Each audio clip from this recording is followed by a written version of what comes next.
This is Nick. This is Jack. It's Friday, the real Friday, December 16th. And today's pod, out of every pod we did all year, Jack, it's the best one. It's our last T-Boy before a 2-week mandatory semi-annual T-Boy vacation. All right, Jack, I know where you're going to be. Take me up north. What's going on? I'll be in Vermont, which is about to get snow for the first week. Not too shabby, but then aren't you going snowbird south on us? I am. I'm going to be in Florida for the second week. You're going to bring the flannel to Florida? Maybe. Hopefully not. Ensconce yourself. All right, I'm going to go a hop, skip, and a jump further, if that's all right. Aren't you going to be at the hotel where season 3 of The White Lotus is shooting? If that's where they're doing it, I want to be there. We're going to Japan. Yetis, if anyone has a good tempura spot in Tokyo, tweet it at us. Nick's about to become a professional chopsticker.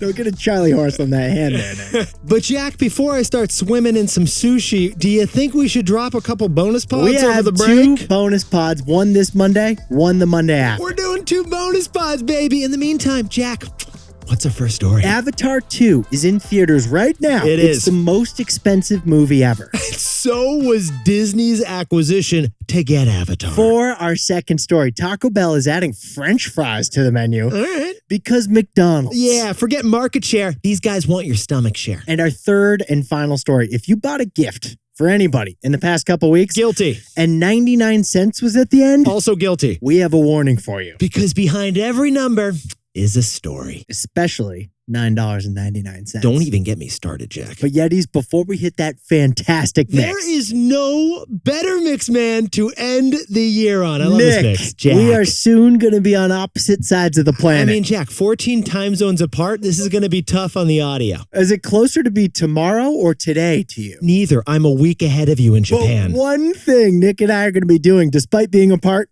We're going to be popping champagne. we are pouring some Prosecco to celebrate the wins of 2022. Oh, and guess what? It's not just us. Yetis, we just got data that champagne sales are at the highest point since the cork. Get this. Champagne pouring just had an unprecedented performance. Bartender, cancel my espresso martini, please. Can you top me off with that Tarange Blanc de Blanc? This year, France shipped 34 million bottles of champagne to the United States. That's a 64% jump from 2021. Even sparkling rosé, not technically champagne, True. set a record too. Jack, we imported enough of that stuff to flood the Hamptons. Becky! Yeah, my wine cellar. In fact, there is so much champagne demand right now because it's before New Year's Eve. That Moet Hennessy just issued a supply warning. Champagne, champagne, champagne. Champagne paints. It's a champagne campaign. Yetis, the business stories of this year haven't been as positive as prior In years. this economy.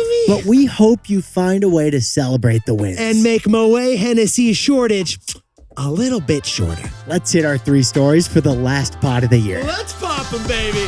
15 years before this song, 2 boys from the Northeast met in the dorm. They had an idea that caused a cultural storm. It's the best one yet, but the best is the norm. Jack, Nick, that's it. I don't even think they need to practice. 50%, that's a fat tip. T-Boy City on your at list. If you know, you know, cause we ready to go. We can't wait no more, so just start the show. Start the show. For our first story, Avatar 2 is finally here. Ah, yes! It debuted last night in theaters, and we finally got the numbers. What is the biggest movie ever? Yeah. The best investment ever? Are you going to drop a spoiler alert? Or is it even a good investment? Totally fair question. We don't think it is. Spoiler. But Yetis, the last time Avatar came out, Yeah. it was 2009. Where were we? What was going on? We were in college. We were juniors. We were home for winter break. Classic. And what were we doing? Did we My see it? mom took me to Latches Theater in Brattleboro, Vermont. What did you see, Jack? Well, coming off of Titanic's success, James Cameron put together Avatar, the sci-fi wonder. It's like the Lorax meets Tatooine, but filmed by the Discovery Channel. Avatar 1, get this, it was #1 in theaters for 7 straight weeks. 7 straight weeks in #1, and then director James Cameron promised us a sequel. I think he promised us a threequel. Well, 13 whopping years later, we just got Avatar 2. Hope you weren't holding your breath. Yeah, The Way of Water, Avatar 2. It just debuted in like over 4,000 U.S. There's theaters. enough CGI in this movie to blind a whale. Oh my God, your retinas, they're going to need to go to therapy after seeing this. So Nick and I followed the money of Avatar, and it actually leads back to Disney that's World. what's so fascinating about this story. Disney is who's kind of really behind Avatar. Disney owns Avatar because CEO Bob Iger, he's credited with 3 company-changing acquisitions of Disney during his 15-year tenure. Over a decade. What were those 3 big deals, Jack? Disney acquired Pixar, Marvel, and Lucasfilm. And for how much money did he buy those 3 movie studios? $15 billion total for those 3 acquisitions. $15 billion for 3 acquisitions. Now, Jack, how much did Disney spend to buy Avatar? Nick, take the combined price of those first 3 amazing acquisitions. All right, carry the 1. And multiply the price by 5. Get this, Yetis. Right before retiring, Bob Iger spent $71 billion in a bidding war to buy 21st Century Fox. He wanted to spend $50 billion, already a crazy high number. He ended up spending $71 billion to get 21st Century Fox. Just round up to 71 billion, man. I got to tell you, Bob gets a lot of love for those first 3 acquisitions because they were amazing. Which is fair. You know, Disney ended up acquiring Toy Story, The Avengers, The Jedi. It all came to the House of the Mouse. But he spent 5 times that price to get just Avatar. Now, Yetis, we know what you're thinking. We'll sprinkle on some context here. Technically, by buying Fox, Disney also got a few other assets. It got Grey's Anatomy, it got The Simpsons, it got Deadpool, and it got National Geographic. But Jack, I'm checking my TV guide, and I'm not seeing any Dr. Meredith Grey spin-offs over on the Disney Channel. The Simpsons don't have like a section in Disney World down in Orlando, do they? Yeah, what have they been doing with this Avatar deal? 21st Century Fox? Yeah, Jack. Just wasn't a good deal for Disney, was it? Doesn't feel like it. So, Jack, what's the takeaway for our buddies over at Disney? When you see Avatar, you are seeing the worst business case in movie history. Bold words, but not our words. Those are the words of the Avatar director, James Cameron. James Cameron said this about his own movie that is debuting right now.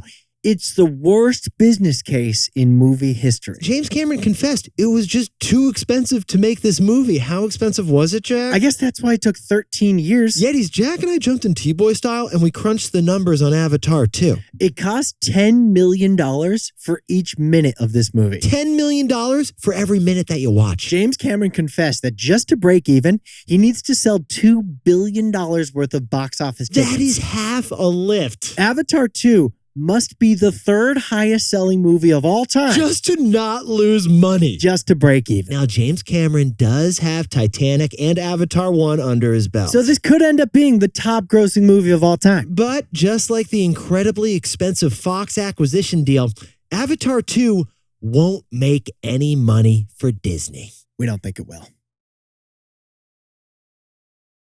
For our second story, Taco Bell has more restaurants than McDonald's. Yep. But McDonald's has more meals. Not anymore. No. Because Taco Bell just started a food fight. All right, Jack, can I open up to you here? This is a safe space. I loved our wedding. It was fantastic. It was perfect. There is Full disclosure, your wedding with Molly. Yes. Okay. Just one regret I have that I have not discussed with Molly yet. What? The Taco Bell wedding thing. Oh. The Taco Bell wedding. Oh, the missed opportunity. Yeah, Taco Bell does weddings. Yeah, Taco Bell has a chapel at their Las Vegas cantina. True story. They do weddings. Do you take this Doritos Locos taco to be your meal? To have and to hold. To wrap and to fold. Yetis, nuptials aside, Taco Bell's CEO just boasted that they've got 54,000 Taco Bells, Pizza Huts, and KFCs combined. This company is Kentucky Hut. And they think they can build 100,000 more restaurants on this planet. Yetis, Taco Bell's owner is $37 billion Yum Brands, a publicly traded company that operates more restaurants than anyone on earth. They have a simple growth strategy. Add more stores. But they're changing that growth strategy. To add more meals.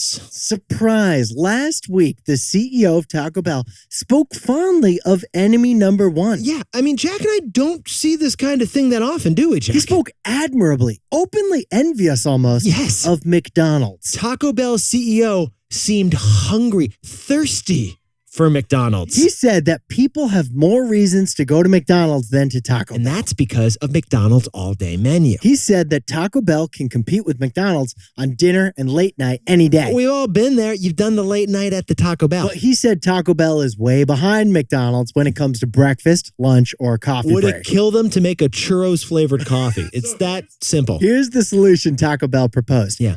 French fries. French fries. This Mexican restaurant chain is adding French fries to the permanent Taco Bell menu. Because Yeti's French fries are actually the lunchtime hero product. It's a product that draws you in. Taco Bell's been testing French fries for a while.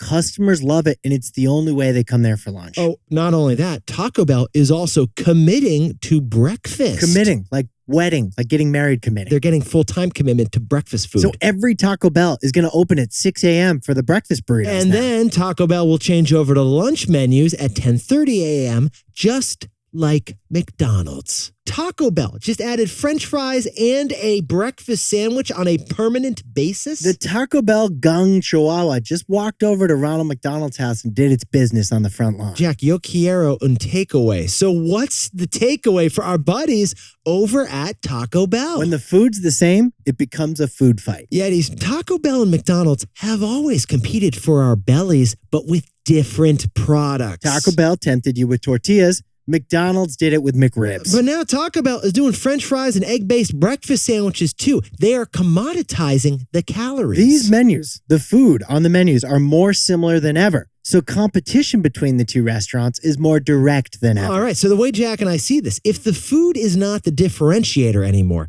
then what is the next easiest differentiator? The only way to differentiate now is price. Yeah, it's not brand, it's not marketing. It really is going to come down to price. Similar menus could make both restaurant chains drop prices to win customers. Which then leads to a price war that would be delicious for diners. I'd take a Doritos Locos taco for 60 cents. But brutal for profits. You're not making profits off a 60-cent Dorito Loco. Because Yetis, no matter the industry, when the food is the same, it becomes a food fight.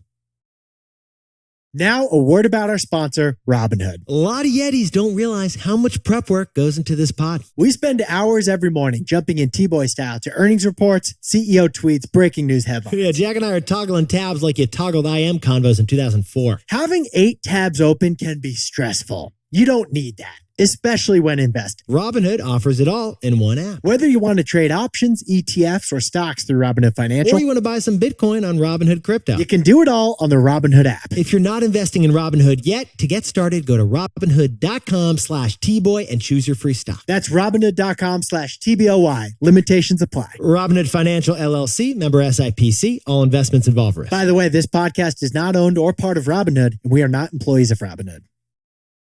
For our third and final story of the year. Wow. It's the holiday shopping season, but there's one number, Yetis, that you should be wary of. Beware of the number 99. 99. The 99 cent and $99 pricing strategy is not what you think it is. Let's back up to yesteryear, Yetis. Are you going back to 1880, Jack? The store is Macy's. 1880. Open up the Macy's catalog in 1880 to page 12, and you're going to see the first time ever something was priced for 99 cents. They had like a bunch of stuff priced for 99 cents. Like, Macy's was the first.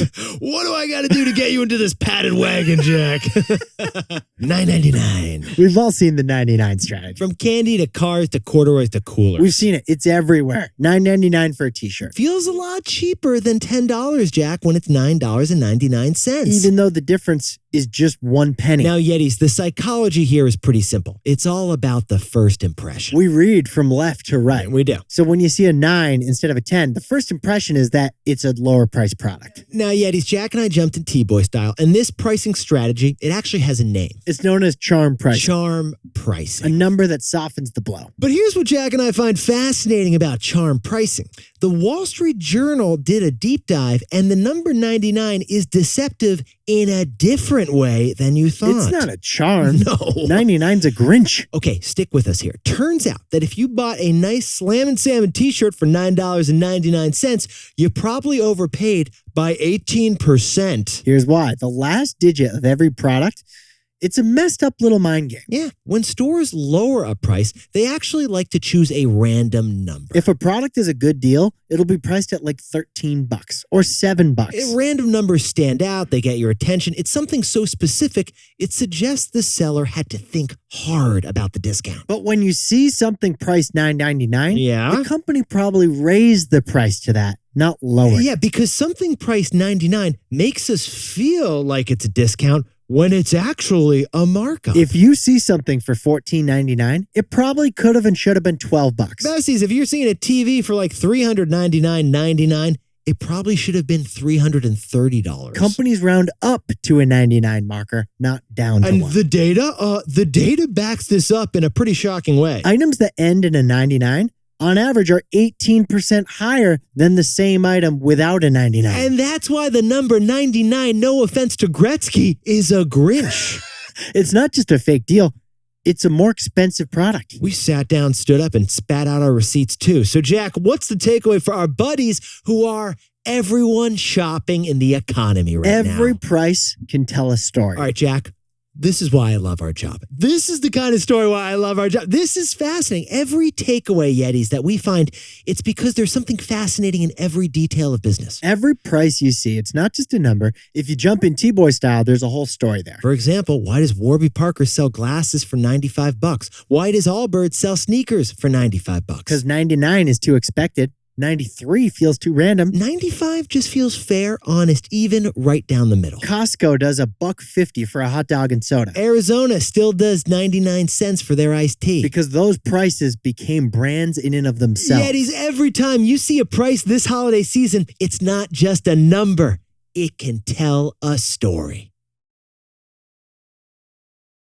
Jack, can you whip up the takeaways for us for the real Friday? Yetis, Nick and I are incredibly excited to see Avatar 2. Even though it's the worst business case in movie history. For our second story, Taco Bell is competing head-on against McDonald's with French fries and breakfast. When the food's the same, you get a food fight. And our third and final story is 99 cents. It's known as charm pricing. It shouldn't be. No, because every number tells a story. Now, time for the best fact yet. This one sent in by Michael Nagdy right here in New York City. Push and play. Hey, Nick and Jack, Michael from the Prime Barrel here. As we get closer to the holidays, have you ever wondered why do people say cheers before drinking? Well, the point is to enjoy an experience wholly. For example, when you're enjoying a drink, one uses their mind to see, feel, taste, and smell, but cannot hear the sound of a drink. So by clinking the glasses and saying cheers, we build the whole experience of the five senses. You know, it's funny. Yeah. Sound and like hearing. Totally, with it's the drinks. the only sense our show has. Yeah. And it's the only sense drinking doesn't have. Alcohol doesn't let you hear anything. Jack and I only let you hear stuff. We're a one sense experience. You cannot smell, taste, touch, or feel us on this podcast. Yetis, you looked fantastic all year. So when you are toasting some record levels of champagne, you now know why you're toasting. Celebrate the wins, Yetis. Jack and I will see you on the bonus pods. We'll see you Monday. Have a fantastic weekend. Can't wait.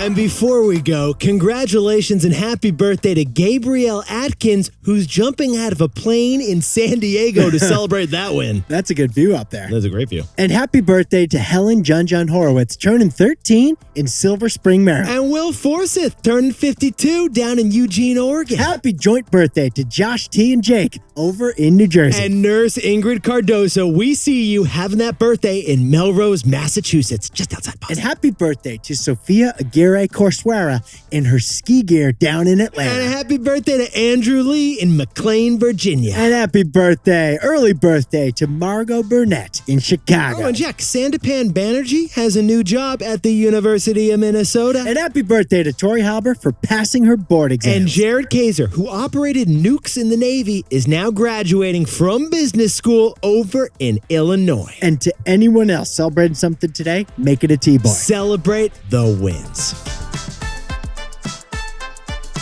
This is Jack. I own stock of Disney, and Nick and I both own stock of Robinhood. Now, a word about our sponsor, Robinhood. A lot of you listen to our show while you're driving. 2 hands on the wheel. Keep it 10 and 2. You might be cruising, Chris. No rush. Stay in the right lane. Or you might be Darlene from Duncan, dotting from lane to lane. Yeah, there are different drivers on the road. they're different investors too. Maybe you're cruising down the long-term lane with stock investing, or maybe you're a more advanced full-speed trader. Well, the Robinhood app helps put you in the driver's seat wherever you're at in your investing journey. If you're not investing on Robinhood yet, to get started, go to Robinhood.com/TBoy and choose your free stock. That's Robinhood.com/TBOY. Limitations apply. Robinhood Financial LLC, member SIPC, all investments involve risk. By the way, this podcast is not owned by or part of Robinhood, and we are not employees of Robinhood. Great. That was a perfect yet, right? That was literally the perfect yet. That was the perfect use of yet. We shouldn't overuse it. It should always be like spontaneous. Totally. I mean, we haven't overused it. I don't think we have. Yet.